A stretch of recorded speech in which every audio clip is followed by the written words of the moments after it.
Hello everyone, आज हम discuss करने जा रहे हैं मनोहर के करेक्टर को। मनोहर का वेरी लोनली शी में। और इसमें दो करेक्टर्स हैं, एक पूरन मौसी है और एक मनोहर है। मेरे प्रीवियस वीडियो में मैंने पूरन मौसी को अच्छे से डिस्कस किया हुआ है। अभी हम मनोहर के बारे में डिस्कस करेंगे। Let us start now.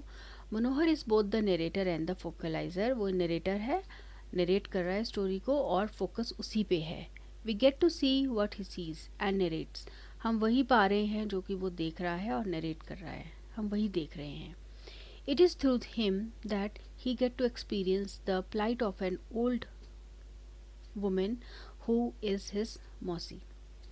उसके द्वारा ही हमें एक्सपीरियंस हो रहा है एक बूढ़ी औरत का जो कि उसकी मौसी है, उसकी कंडीशन का। Manohar should be a man well past his middle age. तो मनोहर कोई बच्चा नहीं है, वो एक काफ़ी बड़ा आदमी है जो कि जिसके कि बाल बच्चे हैं आगे, तब वो मिडल एज से थोड़ा सा ऊपर है, 50 से ऊपर बता रहे हैं। Manohar's impulses are fairly sound. वो एक बहुत ही ऑनेस्ट और अच्छा आदमी है। Just as he notice in his train journey from Bhopal that he has reached Agra cantt, he immediately decides to drop and see Puran Mausi. ऐसा बताया जा रहा है कि वो ट्रेन से जर्नी कर रहा है और वो भोपाल से दिल्ली जा रहा है, बट बीच में जब आगरा कैंट आता है तो वो वहाँ पे अपनी मौसी को देखने के लिए उतर जाता है। But he is also one among numerous persons who are so wrapped up in their own affairs that they have no time for those beyond their immediate family. वो बहुत सारे लोगों में से एक है जो कि अपनी दुनिया में, अपने बच्चों में, अपनी इमीडिएट फैमिली में बहुत ज़्यादा इन्वॉल्व रहते हैं और इमीडिएट फैमिली के जो बाहर के रिश्ते होते हैं उनको निभाते नहीं हैं। As a result it did not occur to him when Vimla's husband died that they should inform her of the tragedy।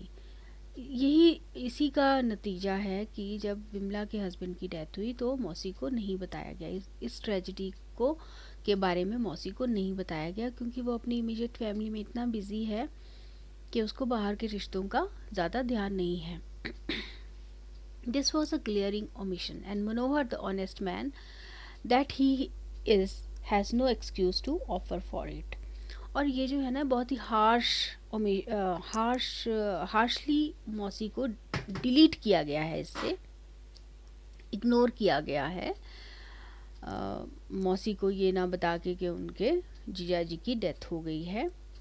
मनोहर इतना ऑनेस्ट आदमी है कि उसने उसके लिए कोई एक्सक्यूज़ नहीं दिया, क्योंकि उसको पता है कि ये उसकी गलती है, उसको बताना चाहिए था अपनी मौसी को। तो वो इतना ऑनेस्ट है कि वो कोई बहानेबाजी नहीं कर रहा है, बहाने नहीं बना रहा है कि हम आपको इसलिए नहीं बता पाए, उसलिए नहीं बता पाए, ऐसा कुछ नहीं है।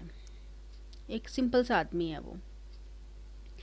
There is an irony in this because earlier when his aunt had said that Delhi people had no time for their kin, he had asked if she got this feeling while staying with them also। तो ये थोड़ा सा इसमें व्यंग बोलो या थोड़ा सी विडम्बना बोलो, तो इस तरह की बात मौसी और भांजे में हुई, कि नेफ्यू में हुई, कि जब मौसी को ये पता चला तो मौसी बोलती है कि कोई बात नहीं, दिल्ली के जो लोग हैं उनके पास टाइम नहीं होता, सिर्फ उनके पास अपने बच्चों के लिए ही टाइम होता है और रिलेटिव्स के लिए इतना टाइम नहीं होता। तो मनोहर बोलता है कि आपको कैसे इस चीज़ का पता, कि आप उनके साथ रहे हो। Now he is as guilty as Mausi's brother in law's son was. अब उसको बहुत ही दुख हो रहा है इस चीज़ का कि मैंने मौसी को नहीं बताया। He only ask his aunt to forget and forgive. अब वो अपनी मौसी से सिर्फ यही बोल सकता है कि आप इस चीज़ को भूल जाओ और हमें माफ़ कर दो। The revelation leads Manohar to reflection. अब जब ये चीज़ डिस्क्लोज होती है ना कि उसने अपने पापा के डेथ पे अपनी मौसी को ये चीज़ बताई ही नहीं कि पापा की डेथ हो गई है, तो इस चीज़ ने मनोहर को सोचने पर मजबूर कर दिया। Lying on the cot, he worries over the distinction between loneliness and aloneness, between that which was imposed on an individual by society and what the individual sought voluntarily. देखो, अब जब सोचने पर वो अपने बेड पे लेटा हुआ है और किसके बारे में सोच रहा है कि लोनलीनेस और अलोननेस में क्या फ़र्क है. देखो, लोनलीनेस का मतलब होता है अकेलापन और अलोननेस का मतलब होता है अकेले रह जाना. ठीक है, ओके, जस्ट वेट.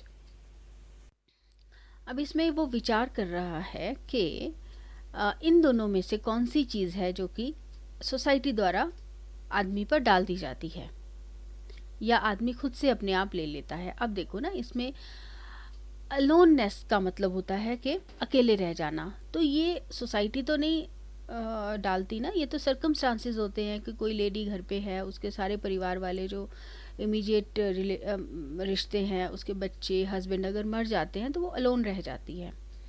लेकिन इसका मतलब ये नहीं है कि वो लोनलीनेस भी फील करे, क्योंकि उसकी इमीडिएट फैमिली के अलावा बाहर के दायरे में भी उसके कुछ रिलेटिव हैं, जैसे ब्लड रिलेशन में बहन है, भाई है, पापा मम्मी हैं या भाई के बच्चे हैं, तो ये ब्लड रिलेशन में हैं. तो जो लोनलीनेस है ना, वो सोसाइटी के द्वारा इम्पोज की जाती है आदमी पर, जो कि आदमी अलोन है उस पर. तो इन्हीं विचारों के बारे में ये सोच रहा है कि उसके दिमाग में सब चीज़ें आई हैं. In the same breath Manohar further says, उसी सांस में सोचते सोचते वो फिर से बोलता है, it is different matter that aloneness becomes loneliness in time. हाँ, वो वही बात हो रही है कि अलोन तो है लेकिन वो धीरे धीरे लोनलीनेस में बदलने लग जाता है अगर रिलेटिव्स साथ ना दें, तो ना पूछें. तो मनोहर seems to be reduced to the state of loneliness where he does not have the courage to face Mossy's grief anymore. अब मनोहर भी लोनलीनेस फील करने लगता है और उसके पास इतनी हिम्मत नहीं है कि वो और मौसी के और दुख को फेस कर सके. Lonely and grief stricken, he lies down on the cot, a pillow beneath his head. Beneath his bed, and closes his eyes at the end of the story, short story. अब वो बहुत lonely feel कर रहा है, बहुत दुखी है और इस तरह से शॉर्ट स्टोरी का अंत हो जाता है. एक और बात मैं बोलना चाहूँगी कि आदमी अलोन तो हो जाता है, लेकिन कई बार क्या होता है ना कि अलोन ना होने के बावजूद भी कुछ ऐसे बहुत सारे ऐसे केसेस आते हैं कि आदमी लोनलीनेस फील करता है. आसपास सब हैं, रिलेटिव्स हैं, बच्चे हैं, वाइफ है, हस्बैंड है, जो भी है, उसके बावजूद वो कुछ कभी कभी ऐसे केसेस आते हैं कि लोग बहुत लोनलीनेस फील करते हैं. Okay, Puran Mausi's story is not hers alone. हाँ, ये जो है ना पूरन मौसी की स्टोरी उनकी अकेली थोड़ी ना है. It is quite a suggestive story that goes beyond those who are its immediate subjects. ये कहानी जो है ना, ये और लोगों को भी छूती है. मीन्स कोई भी हो सकता है जिसको जो अलोन फील करे. The story tells us how the ambit of the family is shrinking and how people in a big metropolis like Delhi cut themselves away from all but their immediate family. देखो, ये जो story है ये हमें बताती है कि कैसे एम्बिट मीन्स बाउंड्री फैमिली की जो बाउंड्री है ना वो श्रिंक हो रही है. पहले के ज़माने में या कुछ साल पहले, 20-30 साल पहले, लोग पड़ोसी भी घर के लोग ही माने जाते थे. लेकिन अभी क्या है ना, लोग एक दूसरे को पहचानते नहीं हैं. दूसरे फ्लैट में कौन रह रहा है किसी को पता नहीं होता, किसी से कोई बातचीत नहीं होती ज़्यादा, है ना. तो बिग सिटीज़ में भी ऐसा होता है, दिल्ली जैसी सिटीज़ में भी ऐसा होता है, लेकिन छोटी सिटीज़ में भी अब ऐसा होना शुरू हो गया है ना. अपनी इमीडिएट फैमिली से रिलेशन है, उनसे बातचीत है, बाकी बाहर वालों से कोई ब्लड रिलेशन से भी अब कोई ज़्यादा लोग रिश्ता नाता नहीं रखते हैं. It is particularly the story of innumerable old people, particularly old women whom their intimate relatives have particularly disowned and who barely manage to survive on their own with self respect. ये बहुत सारी old लोगों की कहानी है, particularly इसमें ladies आती हैं जो कि ये चीज़ को सफ़र कर रही हैं और बहुत मुश्किल से सरवाइव कर रही हैं विद सेल्फ रिस्पेक्ट। वैसे भी वृंदावन में हम आए दिन देखते रहते हैं कि लोग बुज़ुर्ग लोग आते हैं, वहाँ रहते हैं, उनको खाना नहीं मिलता है तो वो वृंदावन आ जाते हैं। Puran Mausi's line, Delhi folks have no time for the kin, can be generalized to read. Humans all over the world have no time for others. अब ये जो दिल्ली की बात की गई है ना कि दिल्ली में लोगों के पास टाइम नहीं होता अपने रिलेटिव्स के लिए, है ना, तो इसको जनरलाइज किया गया है कि पूरे संसार में ही टाइम नहीं है लोगों के पास एक दूसरे से बातचीत करने के लिए या उनके हालचाल पूछने के लिए। चलो यहाँ पे हम इसको करैक्टर को ख़त्म करते हैं। नेक्स्ट वीडियो में मैं क्वेश्चंस डिस्कस करूँगी इस very lonely she short story के। Thank you so much. Please subscribe my channel. Thank you.